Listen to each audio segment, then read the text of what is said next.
Everyone, welcome back. So guys, previous lecture में हम लोगों ने इफेक्ट ऑफ टेम्परेचर और रेसिस्टेंस देखा था, ठीक है। किस तरह उसका डिपेंडेंसी होती है कंडक्टर में, सेमी कंडक्टर में, इंसुलेटर में, ठीक है। और एक दो न्यूमेरिकल सॉल्व किए थे, ठीक है। आज के लेक्चर में हम लोग उस पर बेस्ट न्यूमेरिकल देखेंगे। तो स्टार्ट करते हैं अपना आज का सेशन। उससे पहले हम लोग प्रीवियस लेक्चर में थोड़ा सा जो बचा हुआ उसको रिवाइज कर लेते हैं, ठीक है, कि अब तक क्या हम लोगों ने पढ़ा हुआ, ठीक है। तो हम लोग क्या पढ़े थे कि किसी भी टेम्परेचर टी पे जो रेसिस्टेंस होता है क्या होता है, R naught 1 plus alpha naught delta T. ये आर नॉट क्या बताता है, आर नॉट है जो आर नॉट है एट 0 डिग्री सेल्सियस पे, at 0 degree Celsius. Alpha naught कितने पे, एट 0 डिग्री सेल्सियस पे। और किसी टी टेम्परेचर पे तो डेल्टा टी कितना हो जाएगा, टी माइनस 0, ठीक है। वैसे ही रो नॉट रेसिस्टिविटी को भी लिख सकते हैं, रो टी बराबर rho naught 1 plus alpha naught delta t, ठीक है। वैसे ही अल्फा टी को हम लोग क्या लिख सकते थे, टेम्परेचर कोफिशिएंट को 1/1 अपन अल्फा टी प्लस टी। किसी भी टेम्परेचर पे अल्फा टी जो क्या होता है, क्या बताया था कि जो टेम्परेचर कोफिशिएंट ऑफ रेसिस्टेंस जो होता है वो टेम्परेचर पे डिपेंड करता है। तो हमने एक शॉर्ट फार्मूला बताया था कि किस तरह डिपेंड करता है। तो ये केस होता है, ठीक है। और सपोज कर लो गाइस, अगर अल्फा नॉट नहीं, किसी पर्टिकुलर टेम्परेचर T1 पे अल्फा 1 का वैल्यू गिवन है और T2 टेम्परेचर पर, किसी पर्टिकुलर T2 टेम्परेचर पर हम लोग अल्फा T2 का वैल्यू निकालना, अल्फा 2 का वैल्यू निकालना है। तो क्या करेंगे, फार्मूला क्या है, अल्फा 2 बराबर 1/1/α1 प्लस T2 माइनस T2, ठीक है। सो इतना हम लोग पढ़ चुके थे, ठीक है। आज का लेक्चर हम लोग का प्योरली न्यूमेरिकल बेस्ड होगा, ठीक है। सो एक एक करके न्यूमेरिकल देखते हैं, ठीक है।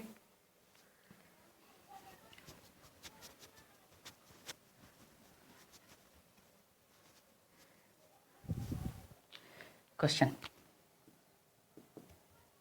एट 50 डिग्री सेल्सियस रेसिस्टेंस है 5 ohm, at 100 degree Celsius resistance है 6 ohm. Find the resistance at 0 degree Celsius, find resistance at 0 degree Celsius, ठीक है। तो 0 डिग्री सेल्सियस पे रेसिस्टेंस क्या होगा, ठीक है। मतलब आर नॉट का वैल्यू, 0 डिग्री मतलब आर नॉट का वैल्यू पूछ रहा है, ठीक है। तो इसको देखते हैं, दो मेथड से बनाते हैं, ठीक। क्या क्या मेथड हो सकता है बनाने का। पहला मेथड फर्स्ट, ठीक। हम लोग क्या जानते हैं, आर टी बराबर R naught 1 plus alpha naught delta T, ये हम लोग को पता है। अब देखो आर टी 50 डिग्री सेल्सियस पे 5 ओम है, तो इसको 5 आर नॉट को रहने दो।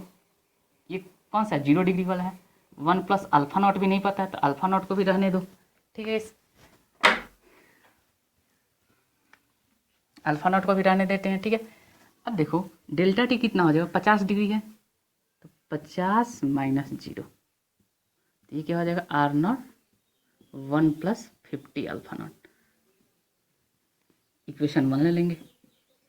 सिमिलरली 100 डिग्री पे 6 ओम है तो 6 बराबर क्या लिखेंगे, R naught 1 plus 100 alpha naught, equation 2।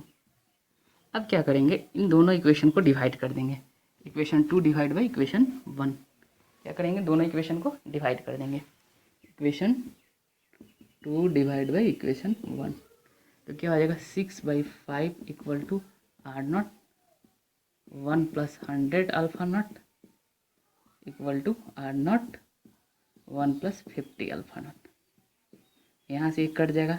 जब इसको सॉल्व करेंगे तो अल्फा नॉट का जो वैल्यू आता है 1/200, 1/200 पर डिग्री सेल्सियस, तो ये अल्फा नॉट का वैल्यू आ गया। अब इसको पुट कर देंगे किसी भी इक्वेशन 1 में, आदर इक्वेशन 1 और 2, पुट इन इक्वेशन 1 एंड 1 या 2, किसी एक में पुट कर देंगे। तो चलो इसमें पुट करके देखते हैं, ठीक है। तो पुट करेंगे इसमें इक्वेशन 1 में, 5 बराबर R naught 1 plus alpha naught का वैल्यू 1/200 इंटू 50। तो यहाँ से जो आर नॉट का वैल्यू आता है सॉल्व करने पे आर नॉट बराबर 4 ओम आता है। सो गाइस इस तरह हम लोग इसको सॉल्व कर लेंगे, ठीक है। तो देखो गाइस ये थोड़ा जो क्वाइट कॉम्प्लेक्स है, इसमें इक्वेशन आएगा, इस इक्वेशन को सॉल्व करना पड़ेगा, ठीक है। ये थोड़ा कॉम्प्लेक्स हो जा रहा है, ठीक है। तो हम लोग क्या करते हैं, एक अल्टरनेट मेथड हम लोग देखते हैं, सेकेंड मेथड की, इसको और शॉर्ट में हम लोग कैसे बनाते हैं, ट्रिक, टाइम कम है तो बनाना कैसे, ठीक है। फर्स्ट देखते हैं नेक्स्ट मेथड, ये लेंदी मेथड हो गया, ठीक है, सॉल्व करना पड़ेगा। अब देखो नेक्स्ट मेथड क्या है, इसको देखते हैं। देखो गाइस, हम लोग पढ़े थे resistance versus temperature graph, R versus T graph कुछ इस तरह का आया था, ठीक है। इसका स्लोप था delta R by delta T. Slope क्या हो जाएगा, delta R by delta t, ठीक है। स्लोप निकालेंगे, अगर ये एंगल निकालेंगे टेन थीटा, तो यह चूंकि ये स्ट्रेट लाइन है तो यह क्या होगा, कांस्टेंट होगा। क्या होगा, कांस्टेंट होगा। अब देखो, अब इसको सॉल्व करने पे हम लोग को 0 डिग्री टेम्परेचर इधर लिखना है, इधर असिस्टेंस लिखना है। 0 डिग्री सेल्सियस पे R0 निकालना है, ये कैलकुलेट करना है। और क्या दिया, 50 डिग्री सेल्सियस पे कितना है, 5 ओम है। 100 डिग्री सेल्सियस पे 6 ओम है। अब देखो, चूंकि ये रेसिस्टेंस वर्सेस हम लोग क्या पढ़े थे, RT ग्राफ का स्लोप कांस्टेंट होता है, तो इससे हम लोग delta R by delta T लिखना चाहें तो क्या करेंगे, एक बार हम लोग क्या करते हैं, इससे लिख देते हैं।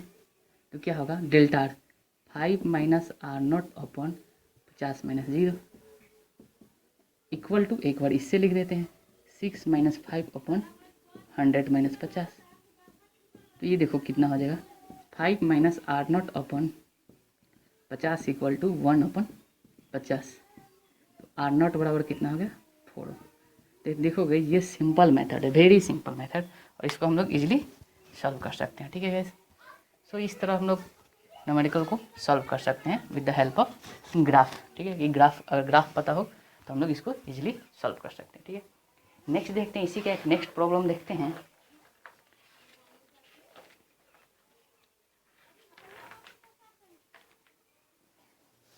नेक्स्ट देखते हैं, next question.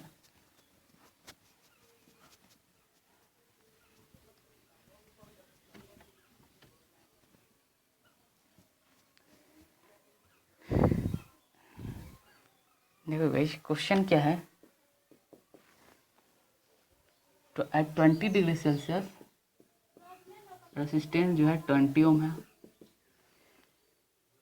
At 50 degree Celsius resistance जो है 60 ओम है। फाइंड क्या करना है, temperature, find T when R equal to 25 ohm. जब 25 ओम हो जाए तो उस समय टेम्परेचर क्या हो। क्वेश्चन क्या है, देखिए 20 डिग्री सेल्सियस पे 20 ओम है, 50 डिग्री सेल्सियस पे 60 ओम है, तो किस टेम्परेचर पे रेसिस्टेंस 25 हो जाए। देखो गाइस, तो इसको फर्स्ट मेथड से बनाएंगे तो क्वाइट कॉम्प्लेक्स हो जाएगा, लेंदी हो जाएगा, ठीक। तो हम लोग क्या करते हैं, अपना ट्रिक लगाते हैं। ट्रिक क्या है, टेम्परेचर लिखना है, आर लिखना है। टेम्परेचर क्या है, डायरेक्ट 20 डिग्री सेल्सियस पे 20 ओम, 50 डिग्री सेल्सियस पे 60 ओम,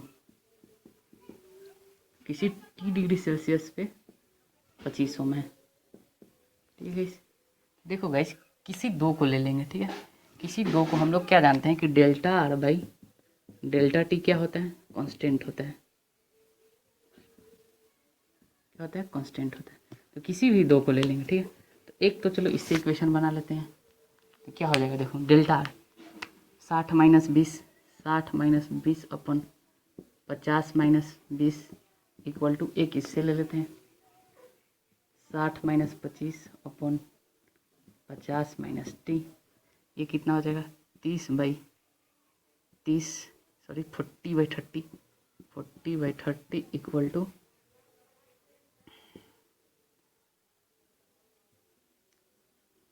35 बाई 50 माइनस टी। देखो तो यहाँ से क्या निकलेगा, 50 minus T equal to 35 into 30 by 45, 7 9 3 10 70 by 3, ठीक है, 70 बाई 3, ठीक है। देखो यहाँ से हम लोग टेम्परेचर निकालेंगे तो टी बराबर कितना आएगा, 50 माइनस 70 बाई 3, यानी कितना हो गया 150 माइनस 70 बाई 3, यानी 80 बाई 3 डिग्री सेल्सियस। अगर इस टेम्परेचर पे क्या होगा, रेसिस्टेंस कितना हो जाएगा, 25 ओम हो जाएगा। सो गाइस, तो इस तरह के क्वेश्चन में कोशिश करेंगे हम लोग कि डेल्टा बाई डेल्टा टी की मदद से यूज करने।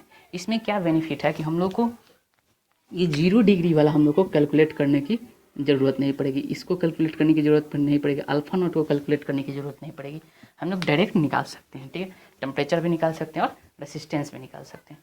तो देखते हैं अब next question. Next question graph से रिलेटेड है।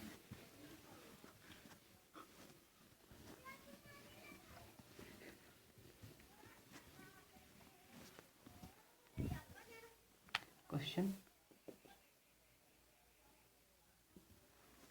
रेसिस्टेंस वर्सेस टेम्परेचर ग्राफ दिया हुआ है। ये 40 ओम है, यहाँ 40 ओम,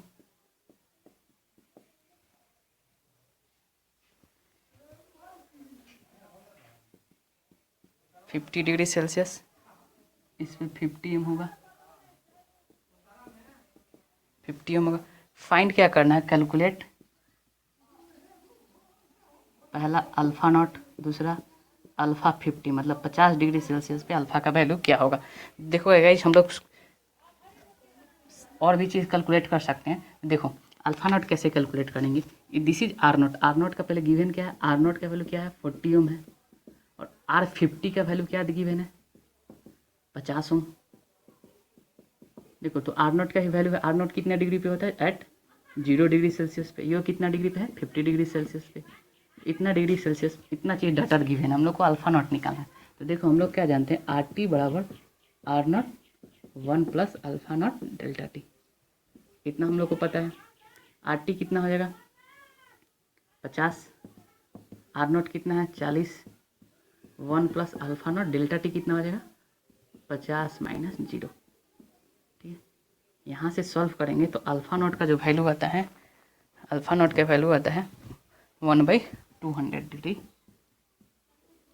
पर डिग्री। ठीक है, अब अल्फ़ा नॉट का वैल्यू आ गया तो अल्फ़ा 50 बराबर क्या हो जाएगा, अल्फ़ा टी बराबर क्या होता है 1/1 अल्फ़ा नॉट प्लस टी, ये पता है। तो अल्फ़ा 50 दिस इम्प्लाई अल्फ़ा 50 बराबर क्या हो जाएगा 1/1/200, ये हो जाएगा 200 प्लस 50 1/250 पर डिग्री सेल्सियस।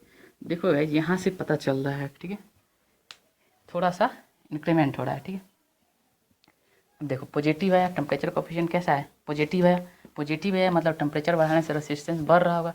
0 पे 40 डिग्री था, 50 पे 50 ओम, सॉरी 0 पे 40 ओम था, 50 पे 50 ओम हो गया। ठीक है, इससे हम लोग कैलकुलेट कर सकते हैं। ठीक है गाइस, नेक्स्ट प्रॉब्लम देखते हैं।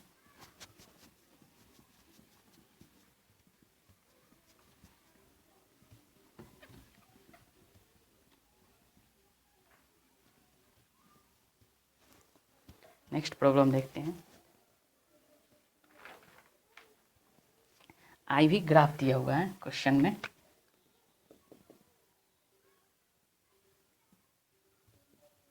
आई वर्सेस वी कर्व गिवन है, तीन ग्राफ है T1 T2 T3, T1 T2 T3, और पूछा गया है कि the highest temperature is, the highest temperature is, highest temperature कौन है, T1 ज़्यादा है, T2 है, T3 है। देखो गाइस यहाँ पर क्या है VI कर्व है, ठीक, सॉरी IV कर्व है। ठीक है, तो अगर हम लोग इसका स्लोप निकाल लें, स्लोप इसका अगर हम लोग स्लोप चेक करें कि इसका स्लोप क्या होता है,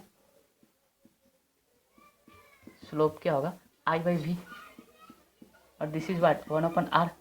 ठीक है, यानी स्लोप जो हो गया इन्वर्सली प्रोपोर्शनल टू रेसिस्टेंस। ठीक है, स्लोप क्या होगा इन्वर्सली प्रोपोर्शनल टू रेसिस्टेंस। अब देखो, अब slope inversely proportional to resistance हो गया, और हम लोग जानते हैं कि रेसिस्टेंस डायरेक्टली प्रोपोर्शनल टू क्या होता है टेम्परेचर होता है। यहाँ से क्या पता चला कि रेसिस्टेंस जो हो गया इन्वर्सली प्रोपोर्शनल टू स्लोप। और किसी भी मटेरियल के लिए, कंडक्टर के लिए, ये किसके लिए ग्राफ है कंडक्टर के लिए ग्राफ है, और कंडक्टर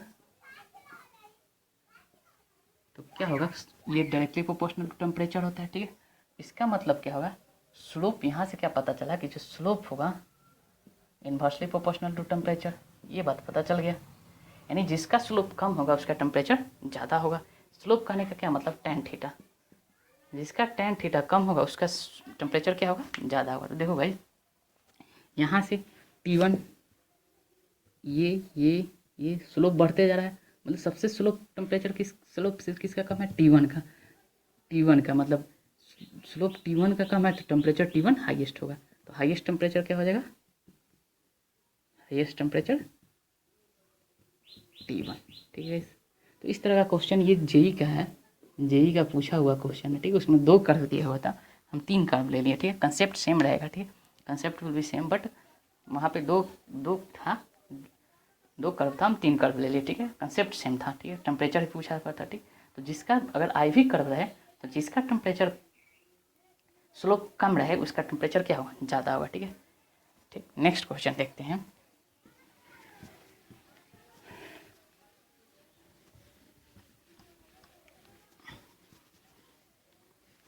नेक्स्ट क्वेश्चन, इस बार क्वेश्चन में क्या है, VI कर्व दिया हुआ है, एक VI कर्व दिया हुआ है, V वर्सेस I कर्व दिया हुआ है। ठीक है, और 2 टेम्परेचर है, 2 ग्राफ है, T1 T2, और ये थीटा है और ये भी थीटा है।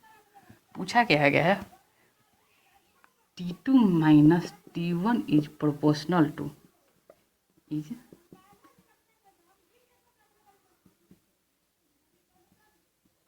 टू ऑप्शन में है, ए में tan थीटा, बी में है cos 2 थीटा, सी में है cot 2 थीटा, डी में है sin थीटा। ठीक है, इस बार क्या है, इस बार VI कर्व दिया हुआ है, VI voltage versus resistance current का कर्व दिया हुआ है, और T1 T2 पे 2 ग्राफ है। ठीक है, ये एंगल थीटा है, ये भी एंगल थीटा है। पूछा क्या गया है कि T2 minus T1 is proportional to किसके प्रोपोर्शनल है? tan थीटा के प्रोपोर्शनल है, cos 2 थीटा के है, cot 2 थीटा या sin थीटा। ठीक है, देखो भाई ये बहुत वेरी इंपॉर्टेंट क्वेश्चन है, वेरी स्टार लगा लेना। ठीक है, इसका रिजल्ट याद रखना। ठीक है, इसका रिजल्ट डायरेक्ट पूछ देता है एग्जाम में। ठीक है, अगर IV कर्व भी होता तो भी रिजल्ट क्या होगा? सेम होगा। ठीक, हम VI के लिए बना रहे हैं, आप लोग IV के लिए खुद से बना के चेक कीजिएगा। अब देखो, अगर इसकी स्लोप की बात करते हैं, ठीक है, ये थीटा है तो ये कितना हो जाएगा? 90 minus theta, 90 minus theta, this is 90 minus theta. ठीक है, अब देखो अगर स्लोप की बात करते हैं, स्लोप तो क्या होगा? V/I, दिस इज रेसिस्टेंस, और ये किसके प्रोपोर्शनल होता है? Directly proportional to temperature. ठीक है, यानी tan थीटा यहाँ से क्या पता चला? Directly proportional to temperature. tan theta किसके प्रोपोर्शनल हो गया? टेम्परेचर के प्रोपोर्शनल हो गया। अब देखो T2 के लिए लिखें तो tan 90 minus theta, tan 90 minus theta is directly proportional to T2, यानी यहाँ से क्या पता चला? cot theta is proportional to T2, question 1। T1 के लिए लिखे तो क्या लिखेंगे? tan theta is proportional to T1, question 2। अब इन दोनों को घटा दो, T2 minus T1 is proportional to क्या हो जाएगा? T2 minus T1, cot theta minus tan theta, इसके प्रोपोर्शनल हो जाएगा। ठीक है, अब देखो आगे कैसे सॉल्व करते हैं, आगे इसको और सॉल्व करते हैं। ठीक, देखो अब इस प्रोपोर्शनलिटी को रखते हैं, cot थीटा को क्या लिख दे? cos theta by sin theta, minus tan theta को sin theta by cos theta, as it is रहने देते हैं। ठीक है, ठीक है, आई होप दिख रहा होगा। अब देखो, अब यहाँ से क्या पता चला? T2 minus T1 is directly proportional. LCM लेंगे तो नीचे क्या हो जाए? sin थीटा cos थीटा, ऊपर क्या बचेगा? cos square theta minus sin square theta. ठीक है, अब देखो cos स्क्वायर थीटा और sin स्क्वायर थीटा, यहाँ पे 2 से मल्टीप्लाई करते ऊपर नीचे कर देते हैं। ठीक है, तो देखो ये cos square theta minus sin square theta जो होता है यह बन जाता है cos 2 थीटा। ये क्या बन जाता है? cos 2 थीटा बाई, और ये 2 sin थीटा, cos थीटा होता है sin 2 थीटा, ऊपर 2 रहेगा। क्योंकि ये कांस्टेंट है, यहाँ पर प्रोपोर्शनलिटी है, तो क्या लिखेंगे? T2 minus T1 is proportional to cos 2 theta by sin 2 theta. क्या हो गया? ये proportional to tan cot 2 theta, cot 2 theta. So option C is correct.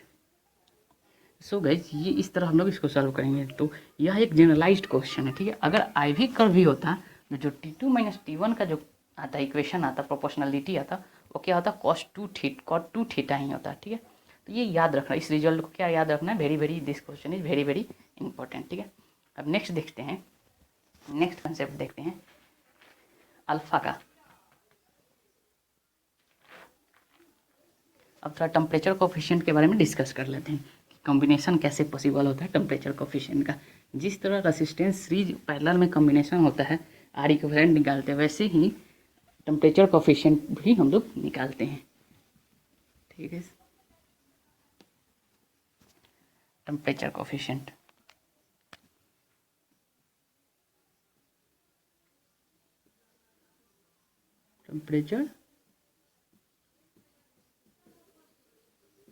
Temperature coefficient, ठीक है, अल्फा।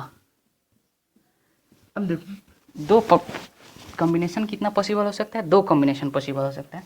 पहला लेते हैं सीरीज। मान लो एक रेसिस्टेंस है, कोई कंडक्टर है जिसका रेसिस्टेंस R1 है, टेम्परेचर कोफिशिएंट अल्फा 1 है। फिर इसके सीरीज में R2 है और अल्फा 2 है। ठीक है, हम चाहते हैं कि इन दोनों के बदले एक ऐसा लगा दे जिसका क्या हो, अल्फा इक्विवेलेंट हो जाए। तो जिस तरह हम लोग रेसिस्टेंस को सीरीज में ऐड कर देते हैं R1 + R2, वैसे ही अल्फा इक्विवेलेंट भी हम लोग निकाल सकते हैं। जो कि प्रूफ नहीं है बट क्वेश्चन आ जाता है नीट में, एडवांस में इस तरह का क्वेश्चन दे सकता है। ठीक है, बट प्रूफ की कोई आवश्यकता नहीं है। ठीक है, तो यहाँ पे अल्फा इक्विवेलेंट सीरीज जो होता है, alpha equivalent series summation R alpha by summation R, summation R। ठीक है, क्या होता है, summation R alpha by summation R। ये याद रहना चाहिए, this is very very important. इसको और क्या लिख सकते हैं, यानी यहाँ पर दो रेसिस्टेंस है तो अल्फा इक्विवेलेंट सीरीज क्या हो जाएगा, alpha 1 R1 plus alpha 2 R2 अपन R1 प्लस R2। ये याद होना चाहिए। ठीक है, अब देखो इसमें तीन केस बन सकता है कि अल्फा इक्विवेलेंट 0 हो जाए, अल्फा इक्विवेलेंट पॉजिटिव हो जाए, अल्फा इक्विवेलेंट नेगेटिव हो जाए। ठीक, इसका कुछ रेसिस्टेंस भी होगा, आर इक्विवेलेंट होगा, है ना, रेसिस्टेंस भी होगा। तो क्या इस पर टेम्परेचर का क्या इक्विवेलेंट रेसिस्टेंस पे होगा, उसके टेम्परेचर पे क्या इफेक्ट पड़ता है। ठीक है, तो इस केस में देखो, केस फर्स्ट। ठीक है, इसमें देखो, इसमें तीन केस पॉसिबल हो सकते हैं। ठीक है, case first,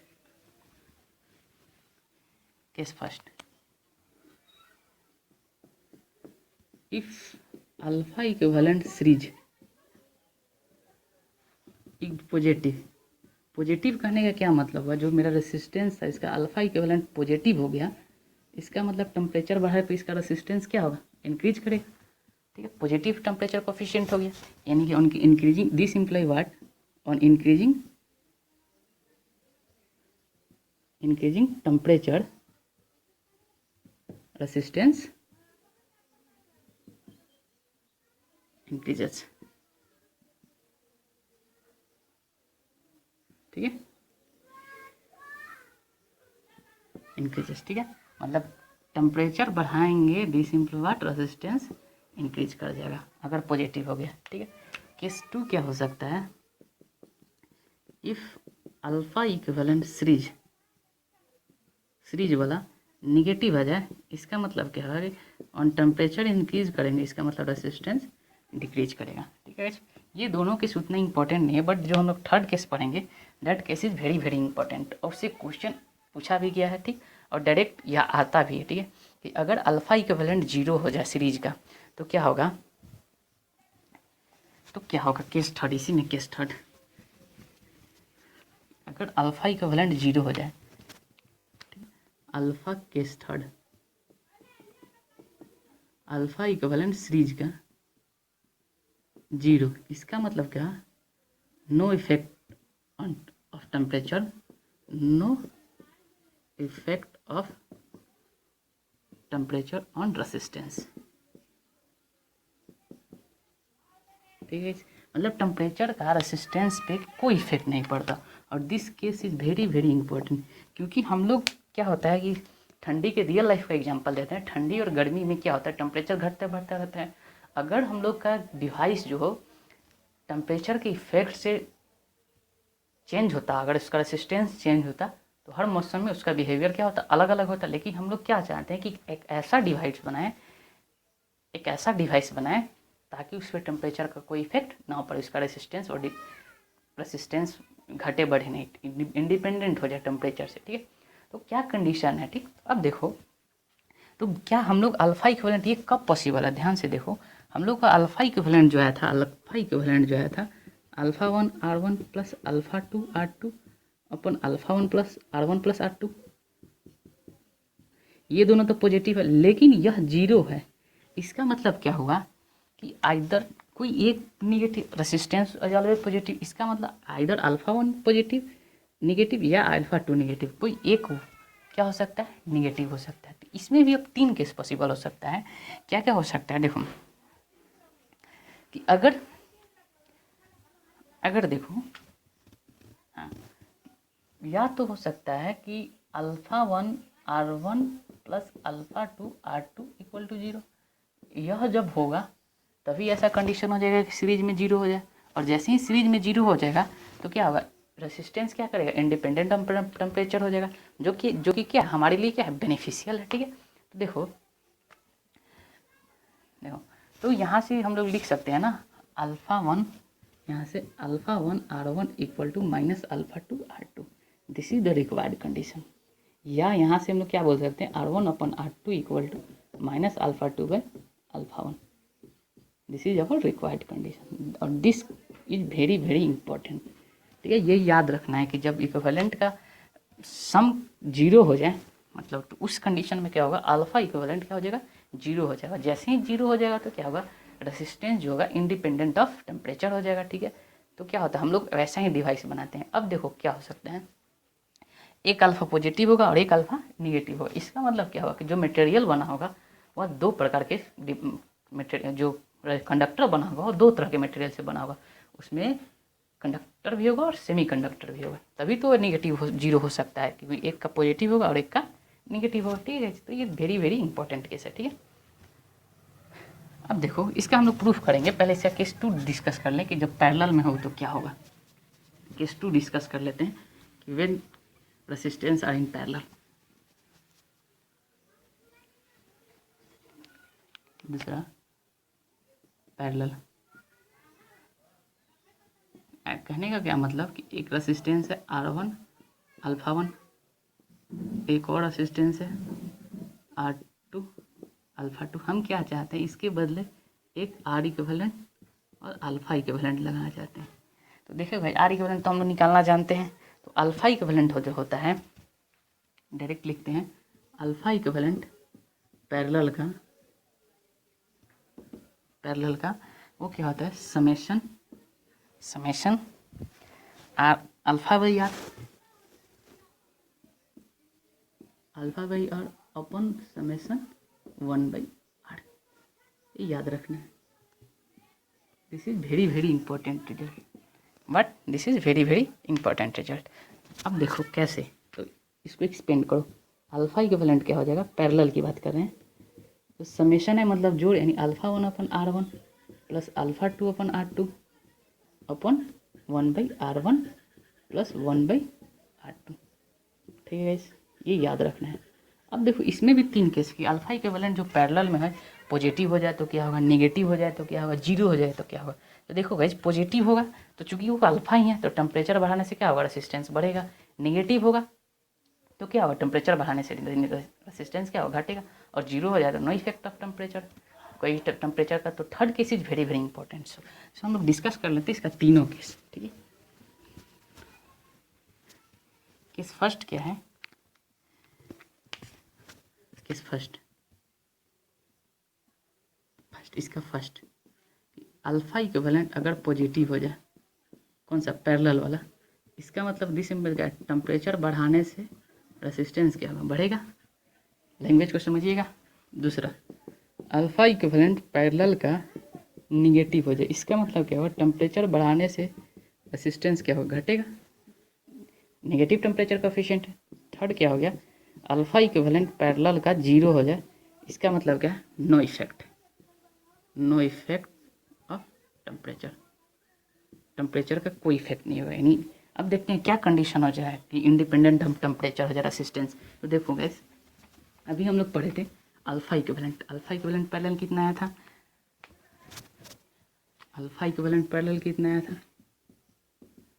alpha 1 by R1 plus alpha 2 by R2 upon 1 by R1 plus 1 by R2, और यह 0 हो जाए, यह जीरो तो होगा नहीं, मतलब ये जीरो हो सकता है, यानी α1/R1 plus α2/R2 must be zero. यानी यहाँ से क्या आ गया, सेम रिजल्ट आ गया। देखो क्या आ गया, R1/R2 equal to minus α2/α1। Same result will be same. ठीक है,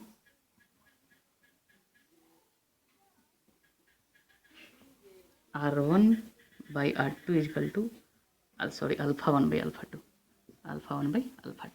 ठीक है, दिस इज द कंडीशन। जब पैरेलल में हो जाए तो यह कंडीशन हो जाए कि टेम्परेचर से क्या हो जाए, इंडिपेंडेंट हो जाए। ठीक है, सो गाइज, तो इस तरह हम लोग का जो टेम्परेचर पर डिपेंडेंसी था रेसिस्टेंस का, कि रेसिस्टेंस किस तरह टेम्परेचर पे डिपेंड कर रहा है, यहीं पे समाप्त करते हैं इसको। ठीक है, आप लोग इस पर बेस्ट क्वेश्चन बनाइएगा। ठीक है, हम 2-3 क्वेश्चन नेक्स्ट लेक्चर में हम डिस्कस करेंगे इस पर बेस्ट, अल्फा इक्विवेलेंट पे बेस्ट, और इसको 1-2 को प्रूफ करेंगे कि जब जीरो होता है तो क्या होता है कंडीशन। ठीक है, सो थैंक यू तब तक के लिए।